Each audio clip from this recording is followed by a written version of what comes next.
প্রমত্তা পদ্মা থেকে বয়ে চলা মুন্সিগঞ্জে লৌহজং গোয়ালি মান্দ্রা শ্রীনগর খাল এক সময়ের বড় বড় লঞ্চ ও নৌযান চলাচল করলেও কালের বিবর্তনে নাব্য সংকটে নামমাত্র বেঁচে আছে এই খালটি। প্রতিনিয়ত দখল দূষণ এখন নালায় পরিণত হয়েছে খালটি। খালের লৌহজংয়ের অংশের বিভিন্ন স্থানে কয়েকটি ডেইরি ফার্মের আবর্জনা ও গোবর ফেলায় দূষণের মাত্রা বেড়েছে কয়েক গুণ। মুন্সিগঞ্জ প্রতিনিধি তরিকুল ইসলাম মাহবুবের প্রতিবেদন। এক সময়ে খরস্রোতা লৌহজং গোয়ালি মাদ্রা ও শ্রীনগর খাল এখন মৃতপ্রায়। দখল দূষণ আর ময়লা আবর্জনার ভাগাড়ে খালের পানি ব্যবহারের অনুপযোগী হয়ে পড়েছে। এ খালের কোথাও কোথাও একেবারেই পানি শূন্য, পায়ে হেঁটে পার হওয়া যায় এপার ওপার। পদ্মা নদী থেকে শুরু হয়ে শ্রীনগরে বুকচিয়া খালটি মিলেছে সিরাজদি খানের ইসামতি নদীতে।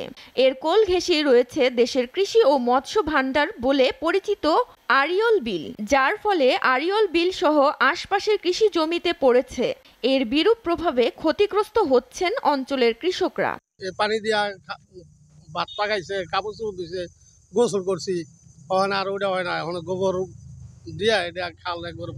এখানে কাপড় ধুইতাম, আমরা বিভিন্ন কাজ করতাম। এখানে আমাদের রাস্তাও ছিল, এখন আমাদের রাস্তাও নাই, আর আমাদের খালও একদম পুরা গোবরে ভর্তি, আমরা কোনো কাজ করতে পারি।